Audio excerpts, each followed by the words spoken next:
Are you looking to do deals and master flipping houses? Welcome to the Do Deals Show with our host, Mr. Tim Mai.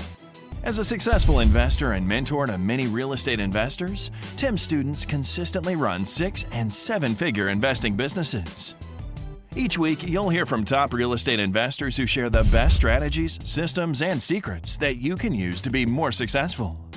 Tim and his guests will pull back the curtain for you to learn their exact tactics, tricks, and tools that are working best right now in today's real estate market. Now, let's welcome Mr. Tim Mai. Well, hello everybody. Welcome to this interview.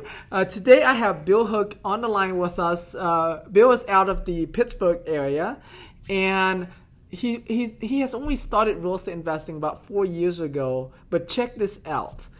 His biggest profit on one single deal is $122,000, $122,907.16. Isn't that awesome? So Bill does a lot of flips, but unlike most rehabbers, most investors that do, the $100,000 type flips, Bill focuses on the high end, making 50, like I said, over $100,000 on one single deal.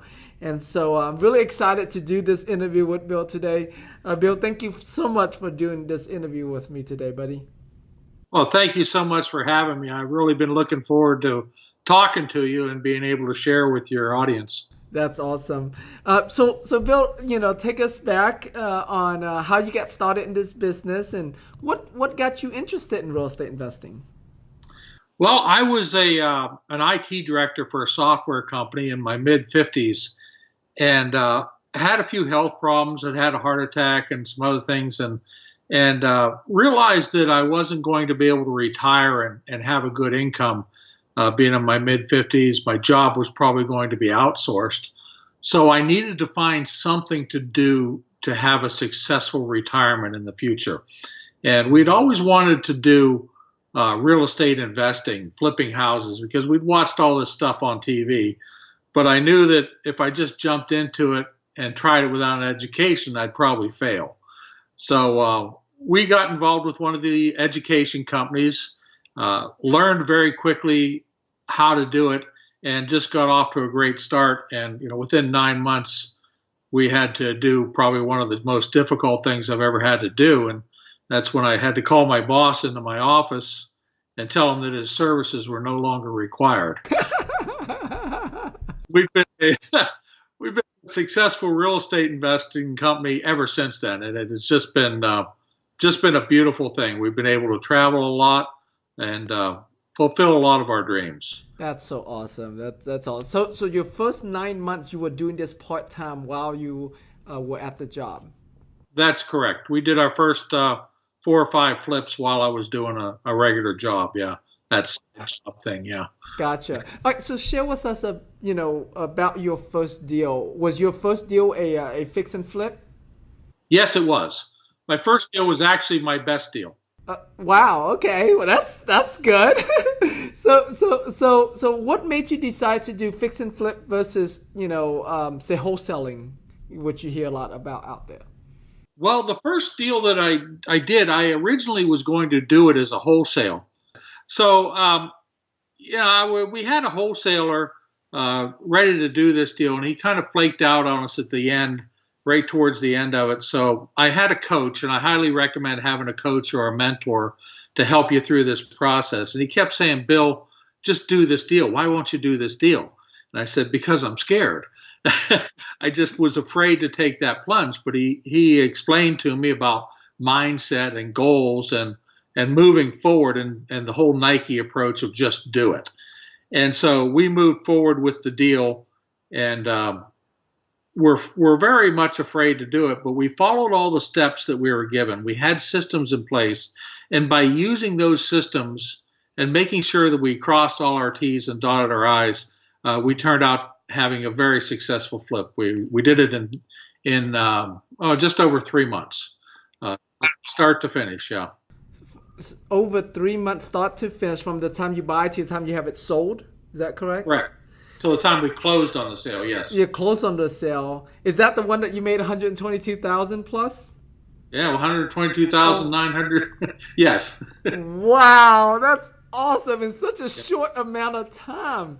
How much were you gonna make on this wholesale deal? 60,000. 60,000, which is still a really good wholesale fee. Not too shabby, right? Not too shabby, but wow, what a blessing. So you lost a $60,000 sale and you turned it into $122,907.16 sale. Right. That's awesome. Yes. Wow. Okay. So obviously that got you hooked. Yep, got me hooked up. Yep, that's the name of my company. Name of my company is Hooked Up Properties. So. Okay. Oh, Yeah. I love that. Got you hooked up. Okay. So what did you learn from doing that first deal?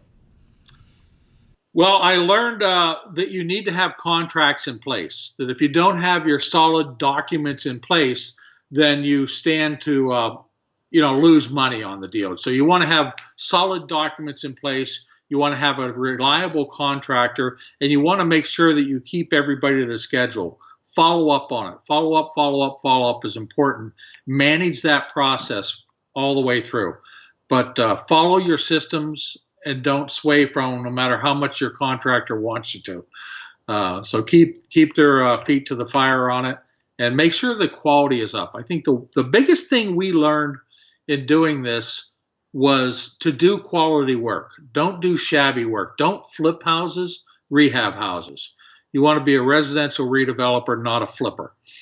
And if you do that, people are going to come to you and want your product. And the beauty of this deal is how we were able to close so quickly is we had this house sold immediately after we bought it. So we pre-sold the house right away based on a scope of work. And so we learned to market things right away. And we now pre-sell a lot of our houses during the rehab process so that we can close right away. We typically are finishing the rehab a week before closing. Wow. Okay. So when do you you get the property in the contract, you close on it. At what point do you start to market the property for sale? The minute I have it under contract. Really? Okay. Do you do how do people know what the end product's gonna be? Do you do like a 3D drawing type thing or what? We don't. We're going to start doing that. We're working on our web presence right now to make it better, and we're going to start doing renderings of what the product will look like. But right now we're selling based on scope of work and our past products. So we're showing before and afters of things that we've done and showing them the scope of work of what it will be.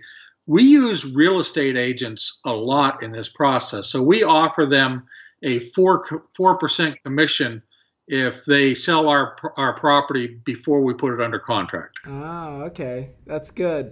Yeah, so I save 2%, they make an extra 1%. Right. So there's no listing agents, it's just a buyer's agent. Right. So bring me a buyer before I list it and you'll make 4%. Nice. I love that. That's super smart. And so how did you find this first deal and what was the price point?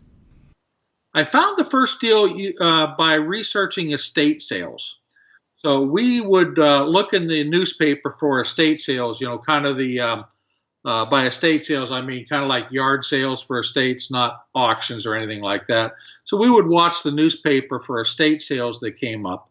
And then we would match those addresses that were listed in the newspaper or online and see if the house had sold recently or if it's presently listed or maybe sold to $1 for somebody else. And then we would either contact the listing agent or we would go to the estate sale and evaluate the house while we were there and talk to the estate people and see if the house was for sale. In this case, it was listed. We went and looked at it on a Wednesday. The estate sale was going to be on that Sunday, and we made our offer contingent on them accepting it by Saturday at midnight. So it was an estate sale, but it was not done through normal marketing. It was done through offline marketing, if you will. And talked to the listing agent, offered him both sides of the deal, explained to him what our offer was, and the rest was history. Wow. Okay. And so how much you got in contract for, how much you put into rehab, and how much you sold it for? It was listed at 150,000. It had been, I guess, under contract a couple times in the 130 range. They had been turning down offers over 100,000. We offered them 90 and got it for 90,000. So it was a matter of, we got under contract for 90 by framing our deal properly, saying what we could do for them, why our offer is what it is, the problems we found with the house, the fact that we could close for cash, and no contingencies on it. So we got it under contract for $90,000, and we had roughly $70,000 in rehab costs. And the holding costs, I don't have the numbers off the top of my head, 15,000, something like that, and holding costs for it. And the profit, of course, $122,907. And That's awesome. I'm pretty sure you got the deal either because of your pretty face or your charm. One of them. It was probably. I don't think it could have been the pretty face. I think I have a radio face, not a TV face.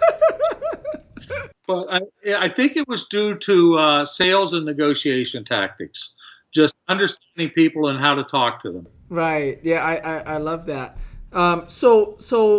Okay, so how did you fund this deal? Did you use your own money, private lender, hard money lender? How did you get it funded? I had a hard money lender finance at 100%. We used zero money out of our pocket because we didn't have any money. We were broke. I'd been through some hard surgery and stuff, and we didn't have any money. So we went into this broke. Wow. This story just gets better and better. That's awesome. All right, cool. So I know that, you focus a lot more on the higher end of your market, right? On these properties. Yeah. Speak into that. Why do you choose the high end versus the bread and butter that a lot of people go after? Even I myself, I'm much more comfortable in the bread and butter type houses that I can buy, that if I can't sell it, I'll rent it, So speak into, about your strategy and your mindset behind that. Well, I think when I first got into this, I thought I'd be doing the bread and butter stuff. I thought I'd be doing a lot of wholesales. But then we did this deal and we realized that there's a big market out there of the higher end flips that nobody's touching. And so when we play in that market, we're playing alone. All the other rehabbers are out there, or the flippers are out there doing houses that they're buying for, $10,000 to $50,000, and they're in the $80,000 to $150,000 ARV range after that. And so the competition for those houses is very high. Everybody and their brothers going after it, and you're getting profit margins of $10,000, $25,000, $10,000, $20,000, $25,000. And so after doing this one house, it began to scare me to look at those properties, because if I ran into a problem and I had to replace a sewer line or something, I'd lost all my profit. But if I'm looking at a house that's got a $50,000 to $100,000 profit range, I can screw up pretty bad and still make money. So I like the fact that I could play up here and I had no competition. I like the fact that I had a buffer zone in my profit in case we did run into problems, and we do from time to time run into problems. And so it's worked out very well for us, and we don't have to do a large volume. And the beauty of it is it's just me and my wife. We have no employees. We have a virtual assistant that helps us out, but we don't have any employees, and we have to do less marketing than most people. Most of our deals come to us through networking because they get the big deals and nobody else has the funding to do it. I still, at this point, though, I fund all of my deals 100% with other people's money. I don't use my own money. I am a private money lender. I lend it out, but I don't use it for my own deals. Afford my own money. Exactly right. I do the same thing, so I totally know what you. Right? Why lend it to ourselves? For 10% when we can lend it to others, right? For 3 points and 12% on top. Yeah, we're lending at 12 to 20. The most I ever lent was 20, So we're lending at 12 to 20 and we're borrowing at 10. I mean, I can't afford my money. So That's awesome.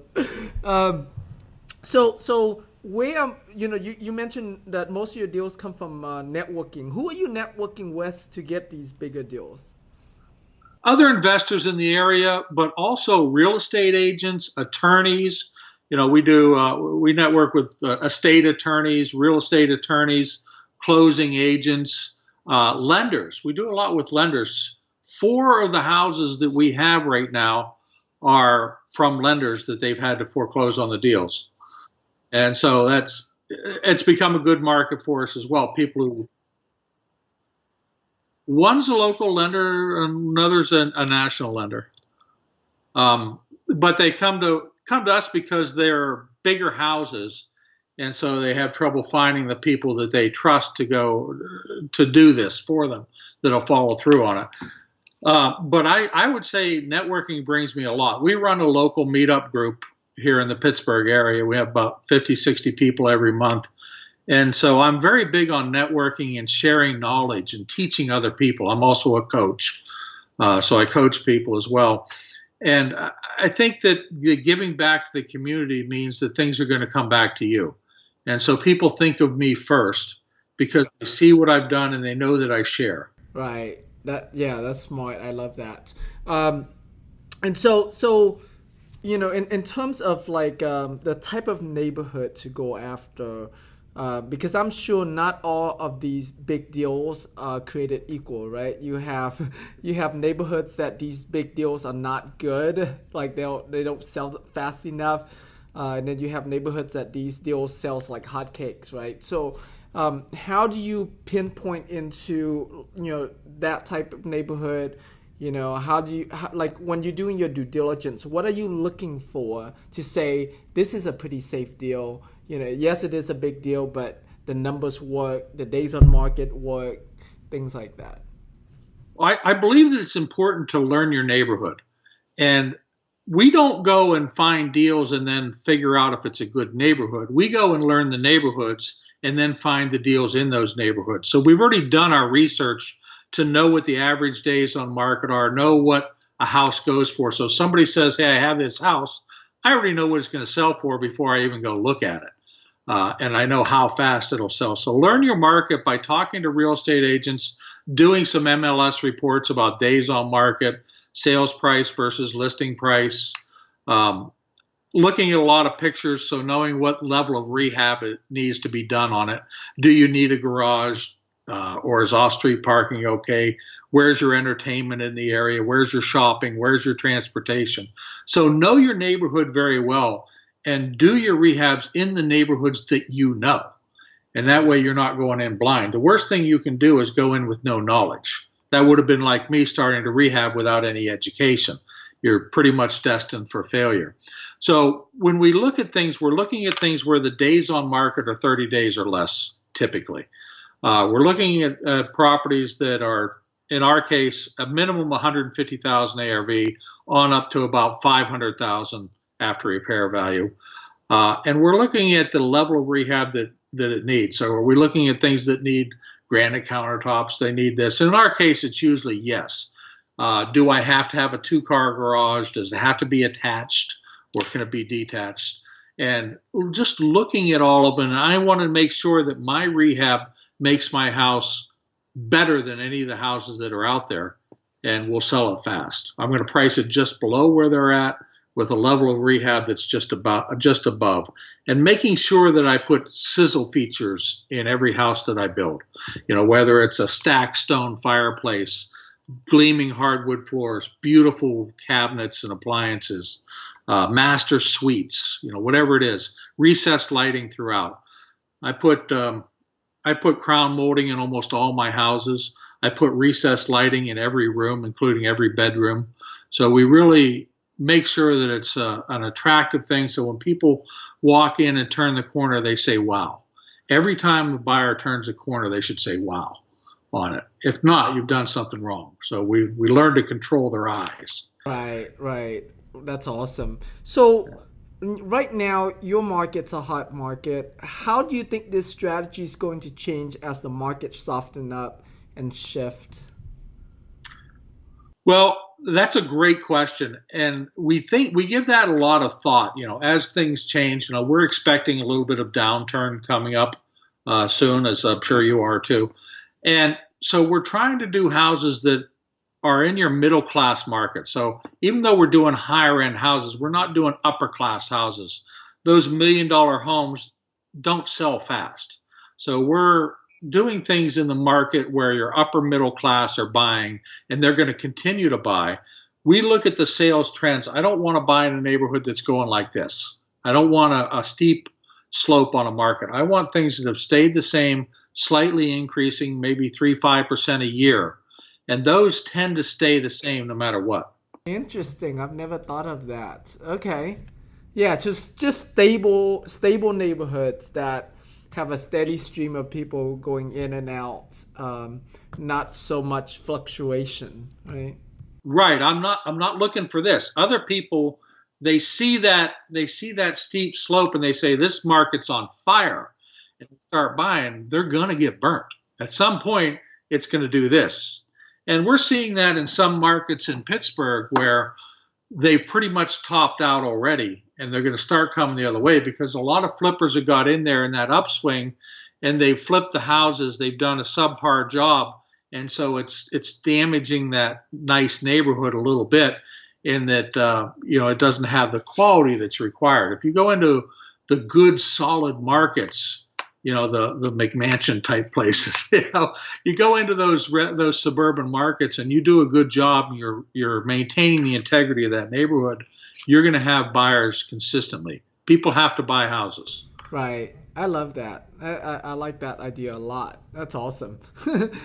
So your buyers has, other than having agents bringing you the buyers, before the rehab's done, have you had to do any other type of marketing to find buyers? Yeah, we just put a sign in the front yard. Yeah, not a FSBO, but just coming soon. I think one of the keys to generating interest in a house is always work from the outside in. We can't do a lot here in the winter. We have snow, but snow can be beautiful too. But if you start working on the outside and make the outside beautiful, then the people driving by are going to say, wow, I need to see more of that house. I really want to see that house when it's done. And generate that interest and then put up a sign, coming soon, call us, et cetera, et cetera. Then the demand is going to be there for the product. That's you get it done. Right. That's awesome. All right. Now let's talk about the private lender side. Did you ever have challenges with private lenders say, oh, that's too high a point. I don't normally lend in, in that price point. I lend in the lower price point. Have you had any of those challenges at all? Well, we've got lots of private money lenders, and some of them can only do lower end type things, and under 100,000 or so. And we do some things like that once in a while. If a deal comes along, we'll do it. But typically, we're looking for lenders that have a couple $100,000 to work with. We can be a little bit picky in who we use, and we still use hard money lenders as well. So I'll use hard money lenders all the time. I try to have at least one hard money lending deal going at any time, because that builds the relationship with that guy who has the deep pockets. So if I call my hard money lender and say, hey, look, I got this deal, it's a simple handshake and we're done. I know I can fund any deal anytime. That's good. Okay. Yeah, and I know some hard money lenders, once you do a few deals with them, you can even negotiate their fees down too. So it's still hard money, but still cheaper than when you first start with them. You're right. And, and there's every hard money lender has their own terms and conditions. I work with hard money lenders who fund 100% up to 65% of the ARV. So again, I don't like to use any of my own money in any of my own deals. And so we have the guys that'll fund 100%. And then we work with other companies, more national. Grand Coast Capital comes to mind. where they'll fund 80% of the purchase and 100% of the rehab. And in those, you have to have some of your own money, but I'll use a private money lender as a second on those. And that's where I'll use the people that don't have as much. Right. Yeah, that's a great idea. And then shoot, I lost my thought.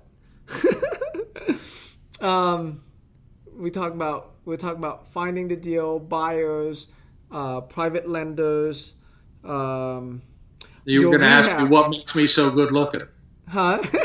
You were going to ask me what makes me so good looking. What makes you so good looking, Bill? Sparkling personality. I like that. Your rehab, I know your first deal was a $70,000 rehab. What is your average? 75-ish, up to 100. We've had a couple now that went over 100 on the rehab, but I think 75 is our average rehab. Gotcha. Okay. And have you found that the reason why a lot of investors scare away, is it because of the price of the home, or is it because of the amount of rehab that has to go into these deals? I think it's the price of the home, because a lot of people doing these small deals are doing full guts. So I don't think it's the work. I think it's more the money scares them. Okay. Yeah. Scare. Gotcha. Well, it's a good thing that they're scared, so you can get these deals like dirt cheap, right? So what? I know you mentioned like with the hard money lending at 65 cents on the dollar or less. What have you been finding as your buy points? How much are you buying them at?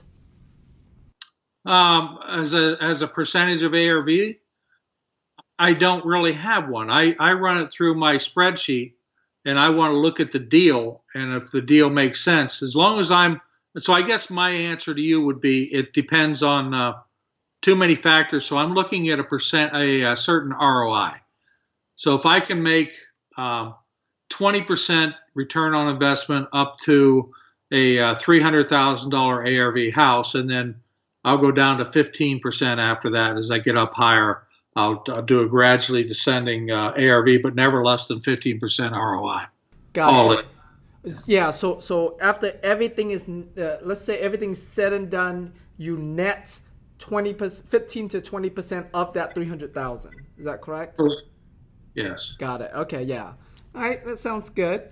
And that's, that's where you get your average of at least 50. Well, yeah, $50,000 a deal, right? And plus. Right. That's pretty good.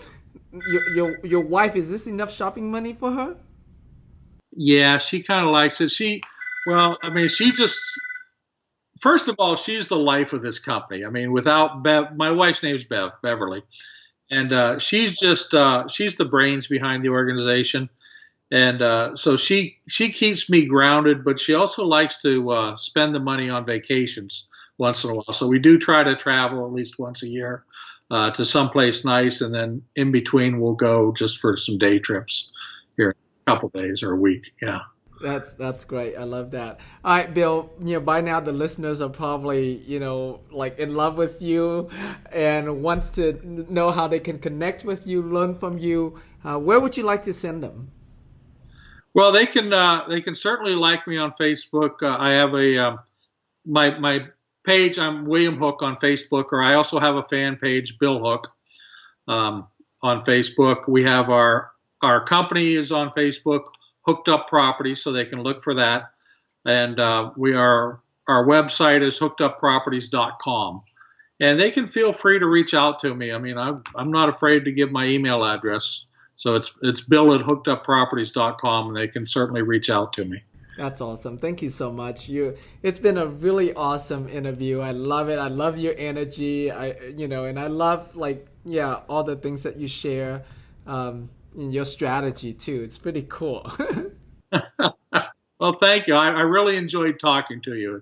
You're easy to talk to, and I look forward to hearing from your audience. Awesome. All right, everybody. Thank you so much for tuning in. If you got as much value as I have out of this interview, make sure you give us feedback, rate us, and share it with your friends. and connect with Bill and check out his website, learn from him. And with that, happy investing, and we'll see you on the next interview. Bye, everyone. See ya. And that's our show for today. If you have any questions or would like to get further training from Tim Mai, please visit our website at www.dodeals.com/Tim.